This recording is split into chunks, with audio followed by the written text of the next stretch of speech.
las 8 horas con 9 minutos. El correísmo sigue siendo una fuerza política relevante en Ecuador, pero enfrenta una crisis interna y una pérdida de influencia tras la derrota electoral de Luisa González frente a Daniel Noboa. A pesar de su estructura organizada, el movimiento ha mostrado divisiones con figuras claves como Pavel Muñoz y Marcela Aguiñaga, tomando distancia de la línea dura de Rafael Correa. La instalación de la nueva Asamblea Nacional el 14 de mayo de 2025 marcó un punto de inflexión, con el correísmo perdiendo terreno frente al oficialismo de Acción Democrática Nacional. Aunque sigue siendo una oposición fuerte, su capacidad de influencia ha disminuido, obligándolo a negociar en un contexto donde su hegemonía ya no es absoluta. Figuras vinculadas al correísmo en el gobierno de Noboa, como Fausto Carrín, Marcela Holguín, generan polémica. Algunos sectores ven esto como una estrategia pragmática del presidente, mientras que otros advierten sobre un posible retorno de prácticas autoritarias. El correísmo no ha desaparecido, pero su futuro dependerá de su capacidad para adaptarse a un nuevo rol en la política ecuatoriana. Con estas reflexiones damos la bienvenida al licenciado Jorge Ortiz, periodista, productor del programa Decisiones, cuya última temporada lo transmitimos en el marco de las elecciones ecuatorianas. Jorge Ortiz es un periodista que fue víctima de las acciones del correísmo y a su vez una de las personas, de los periodistas de opinión en Ecuador que han denostado y ven como una verdadera amenaza al correísmo en nuestro país, partido y movimiento político, tendencia que aún sigue vigente. Bienvenido, Jorge. Quisiéramos conocer su punto de vista sobre este momento coyuntural político que vive Ecuador a inicios de la segunda fase del gobierno de Daniel Noboa. Hola, Gustavo, buenos días. Gracias por la invitación. A ver, yo diría que este momento hay una situación en el país, un ambiente de gran expectativa, incluso de ilusión. La derrota del correísmo y el triunfo de una tendencia política liberal, abierta, encabezada por un joven que durante un año y medio, durante el año y medio del mandato transitorio que recibió tras la salida de Guillermo Lasso, pues generó una sensación de renacer, de volver a empezar, que es algo que le está faltando al Ecuador. Creo yo que hay mucha ilusión, mucha expectativa.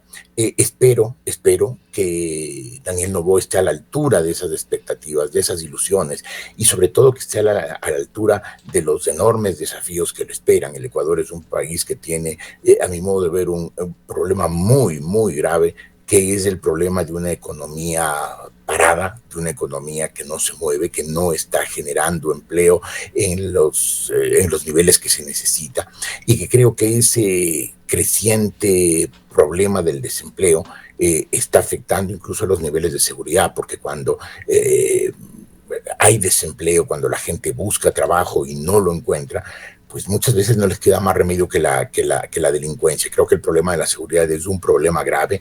Creo también que, siendo un problema grave, ha sido de alguna manera magnificado, como que el gran problema, el único problema, el problema crucial del Ecuador fuera la inseguridad, cuando yo creo que es la economía, y creo que ese letargo de la economía es quizás el mayor problema del Ecuador, porque ese problema repercute en todos los demás.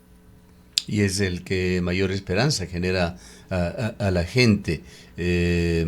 Todo el debate, toda la controversia durante la campaña electoral giró alrededor de los dos temas: violencia y la economía, las oportunidades, el empleo en el país. Sí, sin duda, y me parece que el gobierno de Daniel Noboa debería enfocarse prioritariamente, primordialmente, en el tema de la economía, y ahí es donde a mí me entran ciertas inquietudes. Yo trato, con los temas que no conozco, de averiguarlos, de buscar opiniones doctas de personas cuya solidez intelectual y cuyo conocimiento y cuya buena fe valoro. Y pues parecería por los comentarios que he oído, que después de la salida precisamente de su invitado anterior, Gustavo, de Juan Carlos Vega, en los ministerios claves de la economía no se ve gente suficientemente experta, suficientemente experimentada, suficientemente conocedora, con visiones amplias, estructurales, inclusive internacionales de la economía, que puedan sacar de la economía de ese letargo y dinamizarla, activarla, moverla, para que empiece a generar empleo primero y riqueza después. Yo creo que ese tema, el tema de la economía, debe ser puesto otra vez en primera línea. Y sí, tenemos un problema de seguridad, hay que luchar contra la inseguridad todos los días, hay que derrotar al crimen organizado, pero no podemos convertirlo en el problema único del país, ni podemos crear esa sensación de psicosis colectiva que se ha generado desde que el presidente declaró ese estado de guerra interior, nos hizo sentir a los ecuatorianos que vivíamos en peligro, y que ese es el tema, no uno de los temas, no el primer tema, el tema, prácticamente el único, el que hay que enfocar. Yo creo que el gobierno tiene un desafío muy grande con la economía, y creo que su éxito o fracaso dependerá de cómo logre manejar la economía.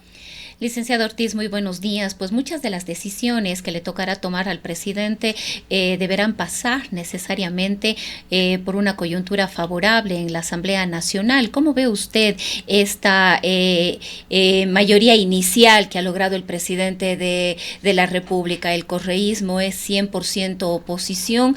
Hay figuras del correísmo dentro del gobierno nacional. Este es un intento quizás de Daniel Noboa de acercarse de alguna manera hacia esta organización política, o son figuras que por A o B circunstancias se abrieron, digamos, de la Revolución Ciudadana y ahora intentan espacios, aunque resultaría un poco sorprendente, sobre todo en el caso de Fausto Jarrín, quien fue un asiduo militante de esta organización política, defendió en el caso Sobornos tanto a Jorge Glass, fue abogado tanto de Glass como del expresidente Rafael Correa. ¿Cómo ve usted esta situación? A ver, creo que la mayoría que tiene el gobierno en este momento es demasiado frágil, demasiado, y creo que ese es un problema muy grave que lo va a afectar constantemente, no solamente porque esa mayoría se le puede desmoronar en cualquier momento, sino además porque para mantenerla va a tener que prácticamente negociar esos votos que le dan la mayoría en cada votación. Y pues esa no es la manera de hacer un gobierno que tenga fluidez, que ejecute sus proyectos con rapidez y con eficiencia. Creo por lo demás pues que el correísmo hará lo posible, ya lo ha hecho, lo hará cada vez más, por obstaculizar el gobierno. El gran objetivo hoy del correísmo es que fracase el gobierno, como fue el gran objetivo con el gobierno de Guillermo Lasso, y gracias a la impericia del gobierno de Lasso, pues el correísmo triunfó, logró tumbar al gobierno de Lasso, que se fue sin pena ni gloria. Hoy están pues incluso un poco más enardecidos, porque los correístas saben que están corriendo en contra del reloj. Cada día que pasa, el correísmo se vuelve un movimiento más distante, más ajeno a esos tiempos de esplendor, cuando los precios internacionales del petróleo estaban en niveles estratosféricos y el gobierno de Rafael Correa tenía una billetera, una chequera interminable, con la cual hizo creer a muchos ecuatorianos que esa prosperidad de esos años se debía a la gestión del gobierno y no a lo que era en realidad la cantidad de dinero que entraba. Entonces, además, claro, se ve en el correísmo fracturas.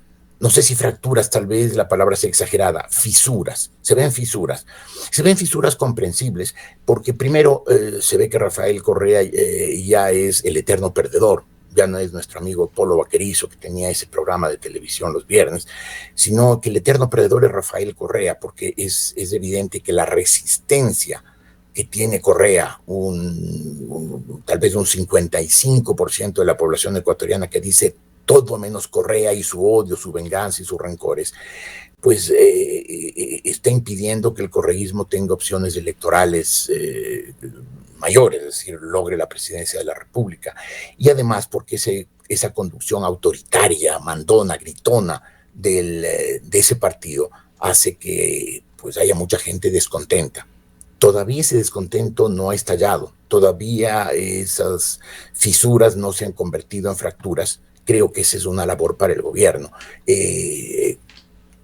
Disminuir de alguna manera el bloque opositor, porque el correísmo hará lo posible porque el gobierno fracase.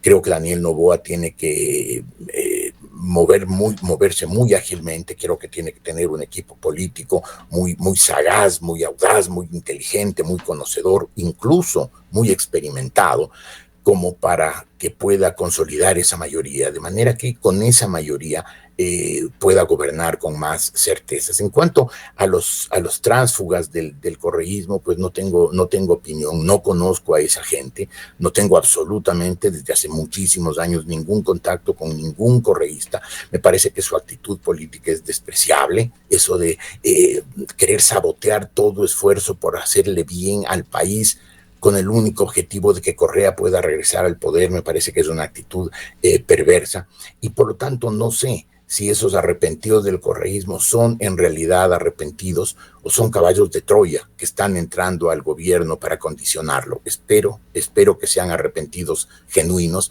que no mientan otra vez.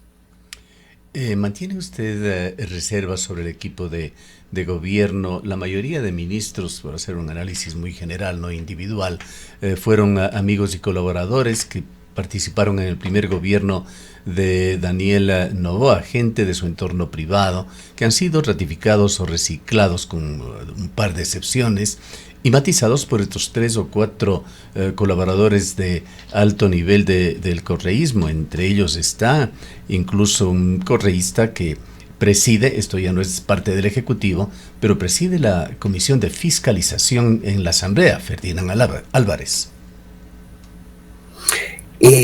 Tengo mis reservas sobre el equipo, tal vez sea simplemente porque no conozco a sus integrantes. No son personas, en su inmensa mayoría, los ministros, los secretarios de Estado que tengan o que hayan tenido una trayectoria sólida que de alguna manera les dé un aval para su gestión. Son personas nuevas, de cuyas buenas intenciones no me cabe la menor duda, que seguramente tienen muy buenos conocimientos y responden a ese nuevo Ecuador del que habla el presidente Daniel Noboa. Creo que el presidente Noboa, antes de elegirlos, los habrá valorado uno por uno, muy minuciosamente, muy detalladamente y también muy desapasionadamente. Aún así, su falta de experiencia en conjunto, como equipo, como grupo de trabajo, la falta de experiencia me preocupa. Creo yo que es indispensable el relevo generacional, creo yo que es indispensable. Creo además que el ingreso de gente que responde a las nuevas realidades de un mundo tecnologizado, el siglo XXI, pues es necesario, es bueno, pero creo que también hace falta matizarlo con la experiencia, con la serenidad, con el conocimiento de personas que marquen un equilibrio, y eso siento que al menos a mí me falta. Insisto, puede ser que sea que no conozco en detalle la composición del gobierno de Daniel Noboa, pero en conjunto no me da la sensación de un equipo sólido en capacidad de enfrentar problemas tan graves, tan acuciantes como los que sufre el Ecuador. Usted tiene como atributos, como periodista también, la situación de interesarse mucho en los temas internacionales. Podríamos reconocerlo, calificarlo como un internacionalista. ¿Cómo ve el mundo de hoy, este mundo de Trump, de Putin, de Xi Jinping, de Netanyahu, y esa debilidad institucional abrumadora de organizaciones como las Naciones Unidas? A ver, yo creo que estamos en un mundo muy complejo, muy complejo. Nos acostumbramos desde el final de la Segunda Guerra Mundial en 1945 a un mundo bipolar en que teníamos muy claro cuáles eran las líneas divisorias entre el Oriente y el Occidente, entre el socialismo y el capitalismo democrático. Después, con el colapso del socialismo y el resultado de la Guerra Fría, pasamos a un mundo unipolar, y también sus perfiles eran perfectamente claros. Los Estados Unidos no lograron mantener esa unipolaridad y lamentablemente el mundo hoy vive una multipolaridad caótica. No solo es multipolar, es caóticamente multipolar. No solamente hay muchos países que tienen intereses geopolíticos y estratégicos grandes más allá de sus fronteras, sino que han surgido nuevos espacios de poder. Por ejemplo, el mundo árabe es un espacio de poder, no es un país, no es solo Arabia Saudita o Egipto o Siria, es el mundo árabe. También la Unión Europea es un actor importante de la política internacional, más que por el peso singular de cada uno de sus miembros, sino por el peso comunitario. En ese sentido, en esa multipolaridad caótica, en ese mundo donde no están claros los contornos, los perfiles, donde hay un cruce muchas veces incomprensible de intereses, es necesario insertarse. El Ecuador, por pequeño que sea, tiene que tener un espacio en ese mundo internacional. Y por eso creo que es absolutamente indispensable definir las prioridades internacionales del Ecuador. Y ahí es donde tengo mis dudas. No sé si el Ecuador tiene claro, el gobierno ecuatoriano actual tiene claro cuáles son sus intereses prioritarios y cuál es la forma de conseguir esos intereses prioritarios. Creo yo que la integración con otros países democráticos de América Latina, por pocos que sean en este momento en que ciertos grupos populistas turbulentos de una izquierda caótica están teniendo significación, vemos el caso de Venezuela, de Colombia, de Nicaragua, etcétera. Creo yo que el Ecuador podría lograr con esos países democráticos que tienen democracias liberales y que quieren conservarlas, por supuesto, en favor de sus pueblos, debería buscar una relación mayor, de manera que conjuntamente estos países puedan buscar ese espacio que requieren para tener significación, para tener importancia, para tener incidencia en ese mundo multipolar caótico en el que estamos viviendo. Entrando un poco más en Latinoamérica, usted lo ha mencionado ya, algunos de estos gobiernos, pero hablemos de las posiciones extremas que existen en Latinoamérica, gobiernos considerados como de ultraderecha, el gobierno de Bukele o el gobierno de Milei, y en el otro extremo esas aberraciones que tratarlos de gobiernos de izquierda sería una ofensa a la izquierda, gobiernos de Nicolás Maduro o Daniel Ortega. Bueno, yo creo que está claro que hay este momento en América Latina algo así como dos izquierdas, ¿no? Una izquierda ideológico, moderna, sensata, actualizada, que es la izquierda, por ejemplo, de los gobiernos de Chile, el de Gabriel Boric, o del Uruguay, de Yamandu Orsi. Pero hay otra izquierda turbulenta, dictatorial, autoritaria, populista, que es la izquierda del socialismo del siglo XXI. Ahí están no solamente gobernantes como Daniel Ortega y Nicolás Maduro, sino también aspirantes a gobernantes como Evo Morales y Rafael Correa, ¿no? Políticos turbulentos, vinculados con movimientos internacionales que tratan de destruir la democracia la democracia liberal, movimientos iliberales, que de alguna manera están capitaneados por el gobierno ruso, el del presidente Vladimir Putin. Mientras tanto, pues claro, hay también una radicalización en el otro lado. Usted, Gustavo, mencionó los gobiernos de la Argentina y de El Salvador. Creo, sin embargo, que pues son momentos. Y creo que después de estos momentos, después de esta ola un poco autoritaria y liberal que impera en América Latina, volveremos pronto, no sé si muy pronto, pero pronto a la democracia liberal. Yo creo que, por ejemplo, en Colombia, donde hay un gobierno turbulento por la inestabilidad emocional de Gustavo Petro, creo que en Colombia pronto volverá a haber un gobierno sensato. Creo que el Perú no se apartará de esa senda. Creo que Chile, gane el centro, la derecha o la izquierda, tendrá un gobierno sensato. En el Brasil, salvo la ancianidad del presidente Lula, que le hace cometer a veces errores, el Brasil no se ha apartado de la democracia liberal, ni siquiera en los dos gobiernos anteriores del presidente Lula. Por lo tanto, creo que América Latina tiene un futuro democrático, liberal, y creo que es importante que el Ecuador tome todos los recaudos que sean necesarios para mantenerse en esa línea.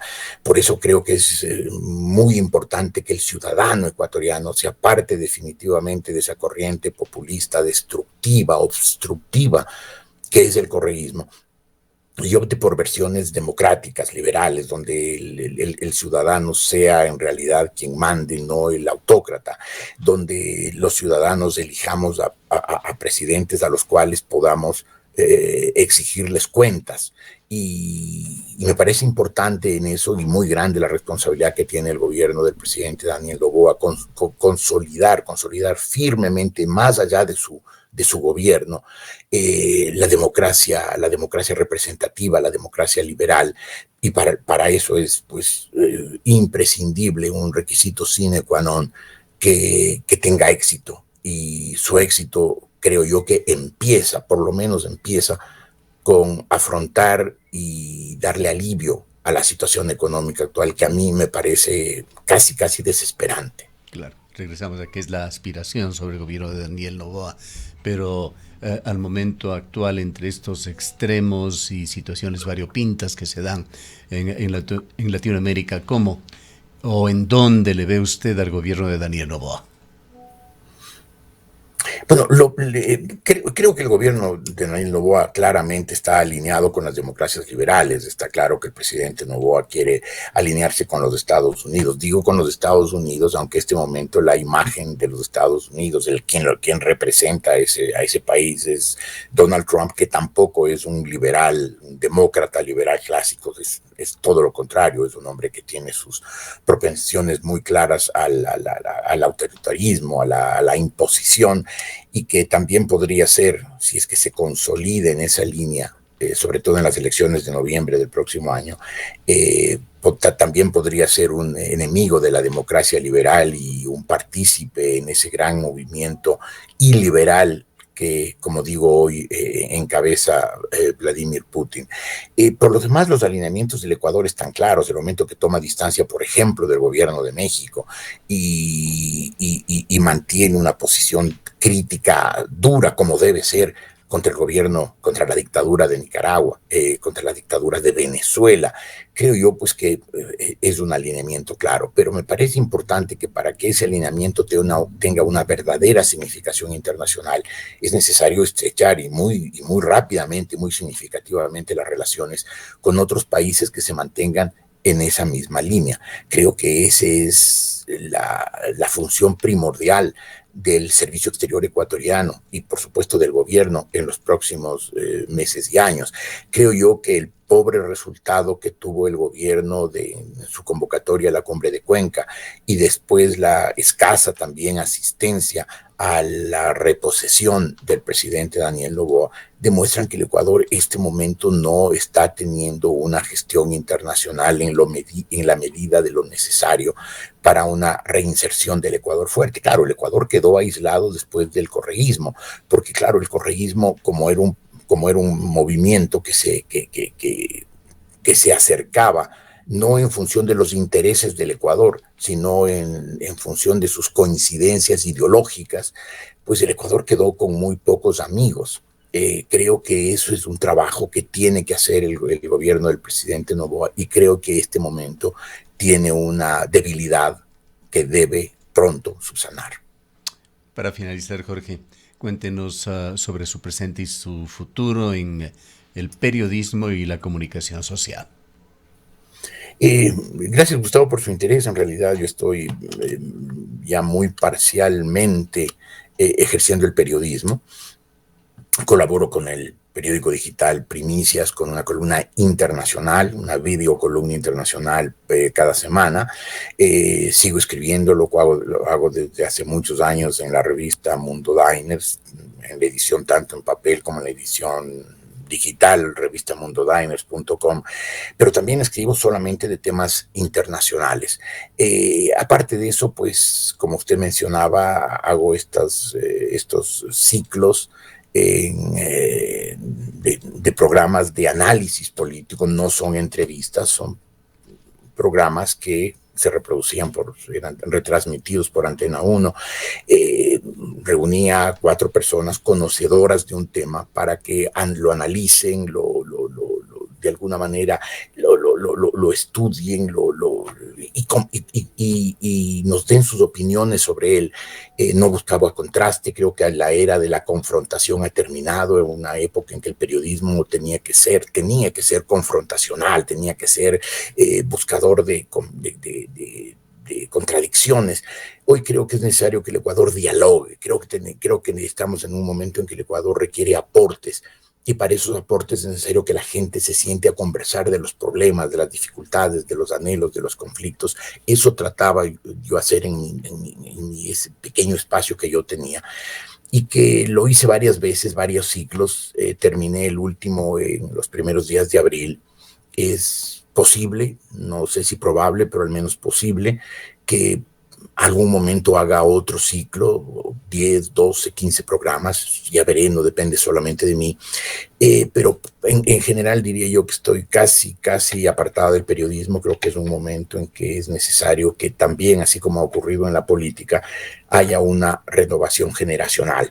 No creo, sin embargo, que muchos de los buenos periodistas con mucha experiencia que están en acción deban retirarse. Al contrario, creo que la experiencia que algunos periodistas nos aportan, menciono uno al paso, Carlos Vera, creo que es muy importante que siga muchos años, y que siga con el coraje, con la entrega, con la dedicación con que lo hace y lo ha hecho mucho tiempo. Y como él, creo que hay muchos periodistas veteranos que deben seguir, pero creo también que es necesario que se incorporen nuevos periodistas, espero que bien formados, no solamente bien informados.